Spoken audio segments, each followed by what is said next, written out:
Hello everyone. Today we're going to be covering section 2.3. Now let's talk about our objectives really quickly.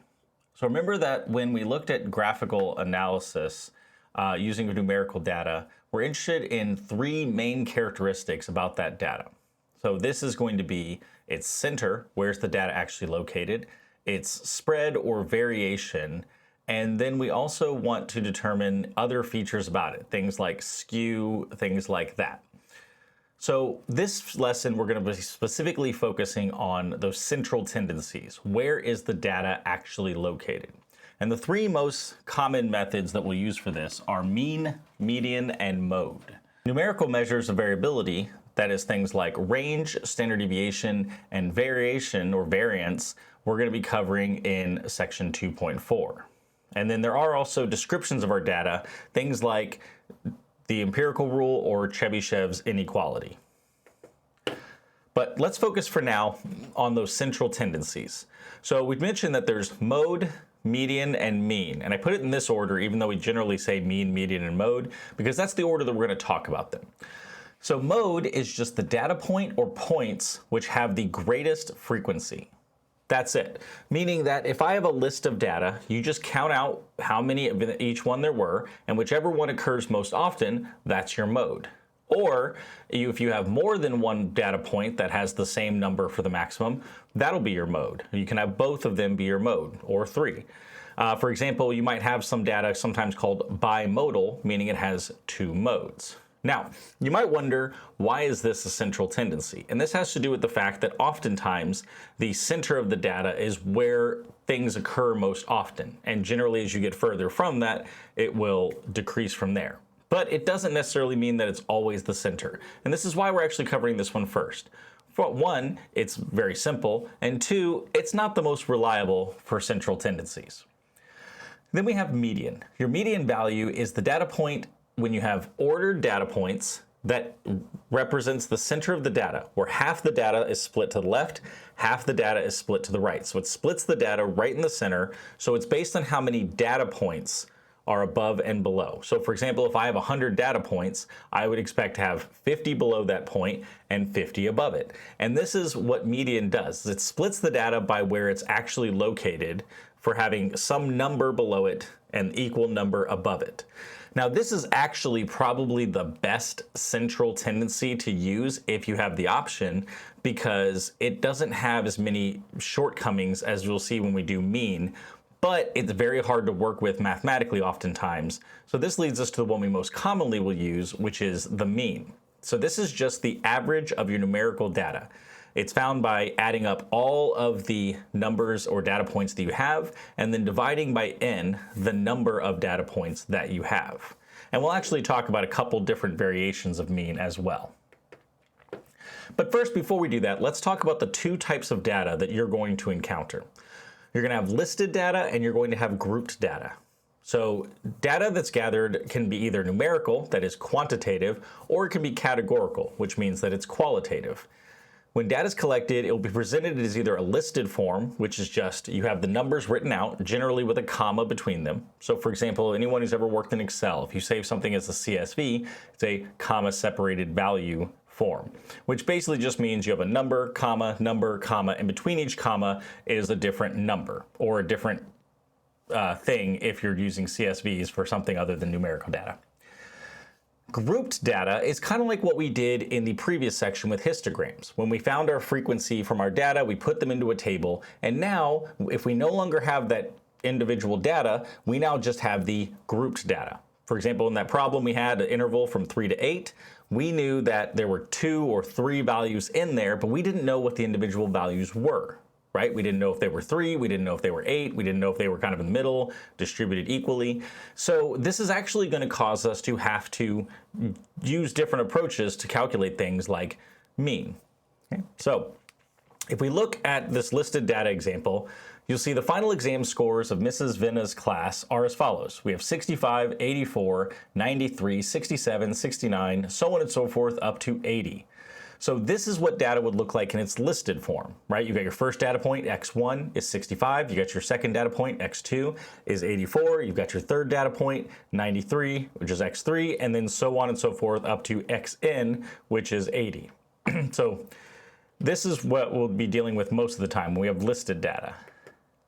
Your grouped data is going to look much like we had when we had a frequency table. You're going to have some grouping where you're going to have your leftmost column is going to represent the group. And oftentimes this is going to be an interval, specifically if we have quantitative data. If you have qualitative data, generally it will actually just be a label, A, B, C, D. But because we're doing calculations for a center, we're specifically generally going to be looking at numerical data. In fact, other than mode, you generally don't have median and mean for qualitative data like that.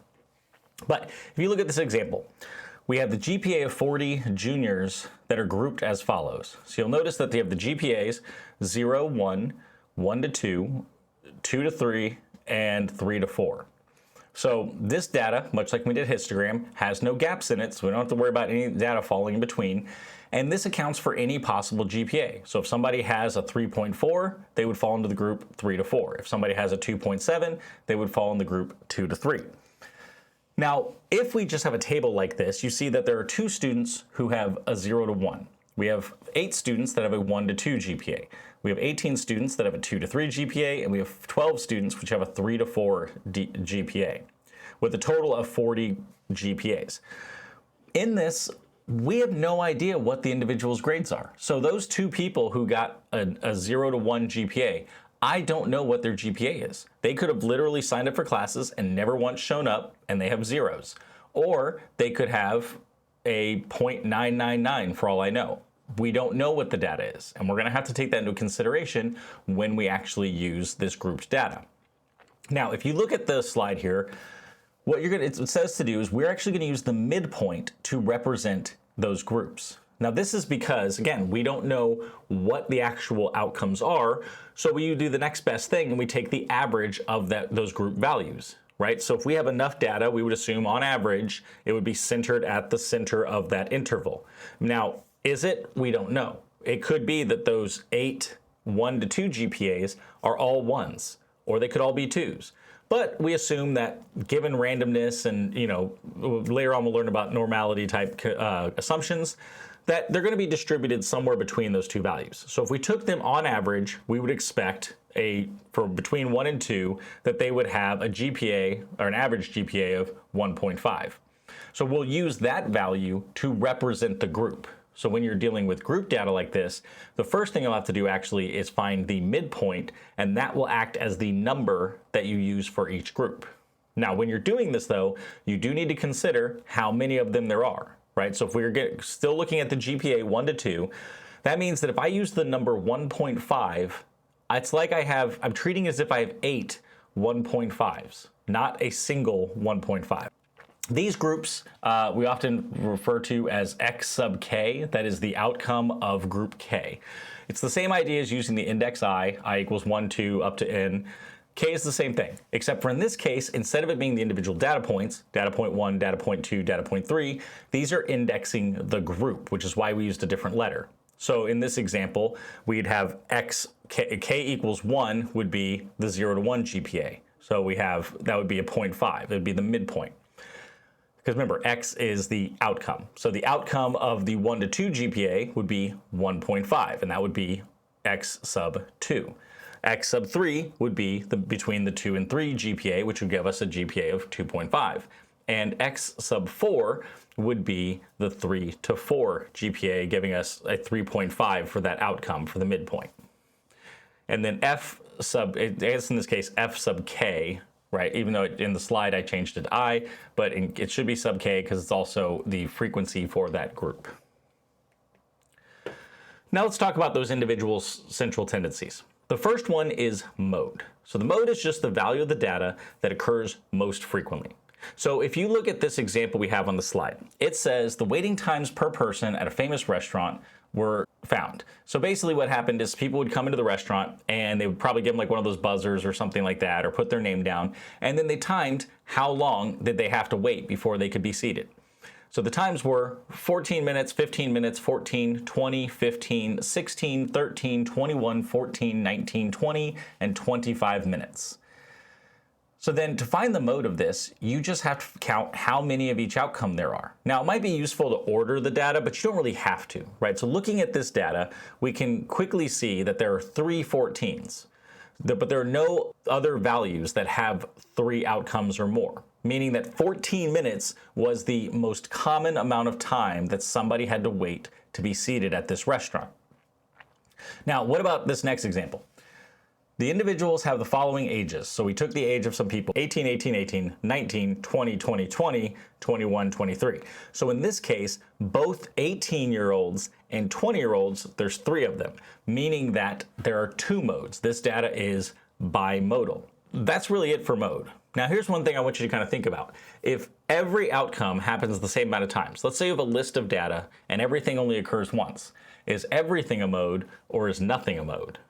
Now, the answer is, I don't believe there's actually a specific right answer because it usually kind of becomes a trivial case. But in my view, it means that there's no mode because the whole point is it's supposed to be something that happens most often. And you can have more than one thing happen most often, but if everything happens equal amount, nothing happens more often than anything else. So therefore, I would consider that there is no mode. Now, whenever you have categorical data, you can actually find mode as well.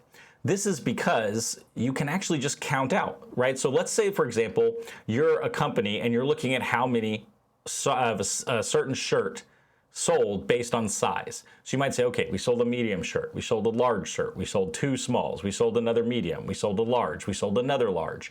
You could count how many of each size sold. So even though this is not numerical groupings, you can still get a mode, the thing that occurred most often, which in this case would be something like selling large shirts. So now let's look at an example.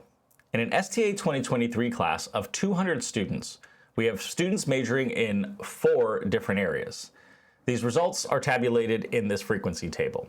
We have biology majors, medicine, engineering, and statistics. And then for each of them, biology has a frequency of 23, medicine has a frequency of 47, engineering has a frequency of 82, and statistics has a frequency of 48. So in this case, because you have the numerical value of how many each occurred, that's your frequency, you just would say that mode is the outcome that has the most things. So in this case, it would be engineering. We have more engineering majors than anything else, so therefore it is the most common outcome. Now, you might be able to see from this, though, why mode is not that useful, because it will tell us what occurs most often, which again can be useful for things like if I need to replace products or buy more products, and I know that large shirts sell more than others, I'm going to put more to buying large shirts than some sizes that don't sell as much. But it's really not necessarily always going to tell us the center of the data. And remember, that's the whole point of this section, is we want to be looking at the center of our data. Thank you for watching. To continue learning, click the linked video here for the next lesson. If there's a topic you'd like me to cover, let me know in the comments. Don't forget to subscribe, and I'll see you in the next video.